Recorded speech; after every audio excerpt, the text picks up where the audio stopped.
일요일이 저물면 나는 다시 도시로 돌아간다. 가방엔 장갑과 모종삽이 들어있고 손바닥엔 흙이 얇게 배어있다. 버스창에 비친 내 얼굴이 조금 다르게 보인다. 피곤하지만 텅 비지는 않았다. 어디에 가야 채워지는지 이젠 안다. 내가 나를 다시 데려오는 길. 그 길의 시작점이 어딘지 안다. 사람에게는 반드시 소중한 장소가 필요하다. 작아도 좋다.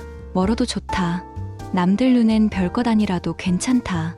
그곳이 주말에 나를 살려내고 다시 한 주를 시작하게 만든다면 그 이후로 충분하다. 장소는 사람을 만든다. 특히 느리게 만드는 장소는 사람을 살린다. 그곳은 나의 활력소다. 말라버린 마음을 적시는 아주 구체적인 방법이다.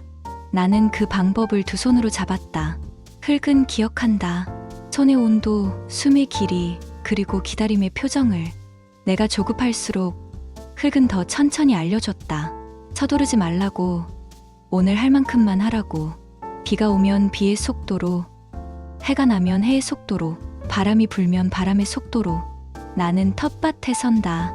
여기서 나는 서두르지 않는다. 여기서 나는 도망치지 않는다. 여기서 나는 조용히, 그러나 꾸준히 산다. 그 꾸준함이 도시에서의 나를 지탱한다. 이 이야기를 듣는 너에게 묻고 싶다. 너의 주말을 살려내는 작은 장소는 어디인가? 공원의 벤치, 옥상의 빨래줄, 도서관의 창가 자리, 오래된 카페의 모퉁이, 혹은 아직 이름 붙이지 못한 너만의 작은 땅. 사람마다 흙의 형태가 다르고 물의 빛깔이 다르다. 너의 형태, 너의 빛깔이면 된다. 거기가 너를 다시 적신다면 그 이유 하나로 충분하다.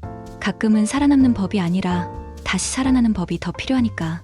다시 살아나는 법은 대단한 기술이 아니라 돌아갈 곳 하나를 기억하는 일. 나는 오늘도 끝내 장갑에 흙을 가볍게 털고 양철 문을 닫는다. 짧은 금속 소리가 뒤로 흘러간다. 발 뒤꿈치에 흙이 조금 묻었다. 그 작은 흔적을 도시까지 가져간다. 아주 작은 증거 하나면 된다. 이번 주를 건너기에 우리에게 필요한 건 대부분 그 정도니까. 엄마는 바질잎을 몇 장 따서 손바닥 사이에 비볐다. 향은 훅 올라왔다가 천천히 내려앉았다. 말하지 않아도 이만하면 됐다는 표정. 그 향에 주중에 쌓인 피로가 겹겹이 벗겨졌다. 나는 그 향을 새로운 신호로 삼기로 했다. 이 향이 나면 일생각을 내려놓는다.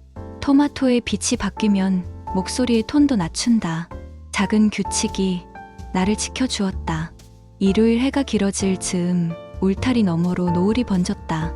잎사귀 모서리가 금빛으로 번쩍였다가 바로 그늘에 접혔다. 호미를 내려놓고 손을 털었다. 송금 사이 흙이 까슬까슬했다. 그 까슬함을 나는 도시로 가져가기로 했다. 손을 씻어도 남는 감촉, 그 잔여감이 월요일에 나를 붙들어 주었다. 월요일에 나도 여전히 바쁠 것이다. 매일은 또 몰아칠 것이다. 보고서는 다시 밤을 삼킬 것이다. 하지만 손바닥엔 주말의 흙이 아주 조금 남아있을 것이다. 그 정도면 한 주를 건너기엔 충분하다. 작은 증거 하나로 유지되는 용기. 아버지는 가끔 아무 이유 없이 모종을 더 사오셨다. 혹시 실패하면 갈아 끼워. 그 말이 묘하게 안심이 됐다. 실패를 대비하는 일은 낙담을 예측하는 게 아니라 계속할 방법을 준비하는 일이었다. 엄마는 웃으며 말했다. 실패도 추억이야. 사진 찍어둬. 우리는 시든 바질 옆에서 괜히 V를 그려보았다. 그 사진을 보면 쓸쓸함보다 우스움이 먼저 왔다. 함께 겪은 실패는 덜 아프니까. 함께 돌보는 시간은 덜 공허하니까. 비가 쏟아져 텃밭이 반나절 동안 호수 같아진 날도 있었다. 나는 마음이 철렁했지만 아버지는 비닐을 걷어내고 물기를 냈다. 물이 길을 알아가게 만들어줘야지.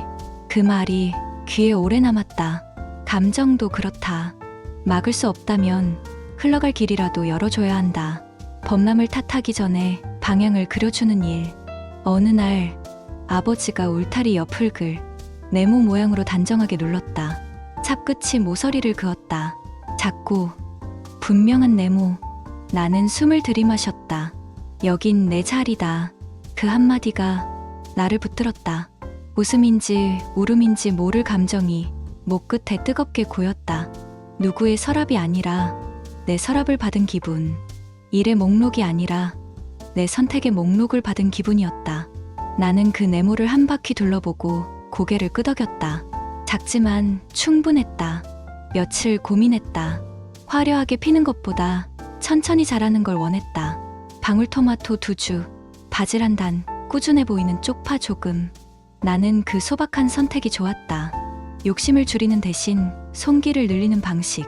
아버지는 씨모종을 건네며 말했다. 뿌리 볼 때 너무 불쌍하다고만 생각하지 마라. 세게 잡았다가 부드럽게 놓아. 뿌리를 떼어낼 땐 주저하면 더 아프다. 단호함과 온도의 순서. 강하게 꽉, 그리고 천천히. 그게 심는 법이었다. 그리고 그건 내가 사람을 붙드는 법이기도 했다. 품고 놓아주는 일의 균형. 첫날 흙을 만지며 도시에서 굳었던 손바닥이 미세하게 풀렸다. 흘갈이 송금 사이로 굴러들어와 조용히 자리를 잡았다. 미지근한 온기, 약간의 거칠음, 손끝을 지나며 남기는 둔탁한 감촉. 나는 내 송금의 지도에 새로운 길을 그리는 중이었다. 돌아갈 수 있는 길, 작고 정확한 길이었다. 주말에 리듬이 생겼다. 토요일 오전, 기차에서 내려 버스를 갈아타고 마을 입구 언덕을 올랐다.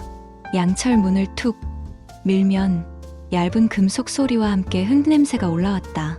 그 냄새는 내가 잊고 있던 단어를 데려왔다. 살아있다. 그리고 괜찮다. 물을 주는 법을 배웠다. 한 번에 많이가 아니라 여러 번 조금씩. 잎보다 뿌리를 생각하고 겉이 젖어 보여도 손가락으로 속을 찔러본다. 겉과 속의 시간차를 일단 믿어보는 일. 사람에게도 똑같이 필요한 일. 보이는 감정보다 뿌리 쪽 사정을 더 들어주는 태도. 퇴근 후 집은 쉬는 곳이 아니었다. 침대는 피로를 보관하는 창고 같았다. 불을 꺼도 머릿속은 꺼지지 않았고 노트북을 닫아도 생각은 닫히지 않았다. 잠들면 안도의 순간이 올 줄 알았는데 꿈에서도 나는 보고서를 작성하고 있었다. 눈을 떴을 때 새벽 공기보다 먼저 찾아오는 건 마감의 그림자였다. 그러던 어느 날 내 마음이 텅 하고 울렸다. 속이 비어있는 듯한 소리였다. 쇠그릇을 두드린 듯 공허한 울림. 잠깐 멈춰 서서 내 가슴을 손바닥으로 눌러봤다. 텅. 그 소리가 손끝으로까지 울렸다. 나는 그때 알았다. 무언가 잃어버렸다는 걸. 채우는 법을 나는 잊고 있었다. 그때 떠오른 건 주말마다 본가로 향하던 길이었다. 마을 입구의 버스 정류장, 낡은 벤치, 양철 울타리, 그리고 그 너머의 작은 텃밭. 도시의 빌딩 숲과는 달리 그곳에는 손으로 닿을 수 있는 초록이 있었다. 먼 데서만 감탄하는 풍경이 아니라 무릎을 굽혀 바라볼 수 있는 가까운 푸름. 가끔 도시 친구들이 물었다. 그 작은 텃밭이 그렇게 좋아? 나는 고개를 끄덕였다. 거기선 누군가의 기대가 아니라 식물의 속도를 따라간다. 그래서 숨이 덜 가쁘다. 누구의 일정표가 아니라 날씨의 시간표를 본다. 해가 기울면 멈추고 바람이 세면 매만지고 비가 오면 기다린다. 그 단순함이 내 안의 복잡함을 이겼다. 단순함은 가난이 아니라 기술이었다. 불필요를 덜어내는 손기술. 어느 주말 아버지는 내 자리 옆에 작은 박스 테이프를 붙였다. 내 이름. 머쓱하게 웃으며 테이프 모서리를 만지작거렸다. 자리를 갖는다는 건 이런 기분이었다. 이름이 붙은 자리는 언제든 돌아올 수 있는 곳이 된다. 장소이자 약속. 흩어지지 않겠다는 작고 실천 가능한 약속. 내가 지키기로 한 것은 거대한 꿈이 아니라 돌아올 곳 하나였다. 수확한 토마토를 한 줌 들고 마당에서 씻어 먹었다. 물에 굴리고 햇빛에 털고 입으로 가져가는 짜lun거리. 톡 하고 껍질이 터지면 햇빛이 입안에서 터졌다. 달콤함이 올라오고 씨앗이 이 사이를 지날 때 나는 알았다. 이게 내 주말의 정이라는 걸. 한 입의 빛, 한숨의 여유, 한 번의 웃음. 음식이 아니라 회복의 의식. 집으로 돌아오는 버스창에 논두렁이 물결처럼 지나갔다. 길가의 감나무는 초록에서 주황으로 조금씩 기울었다. 농무의 먼지는 낮게 떠올랐다가 해질녘 빛에 녹아들었다. 사계절이 움직이는 걸 내 눈으로 확인한다는 사실만으로 월요일은 덜 잔인해졌다. 붙잡을 수 있는 시간이 하나 더 생겼으니까. 시간을 보는 눈이 커질수록 내 걱정은 작아졌다. 오늘 이야기를 끝까지 들어주셔서 진심으로 감사합니다. 이 영상이 마음에 드셨으면 구독과 좋아요로 다음 이야기에도 함께 해주세요.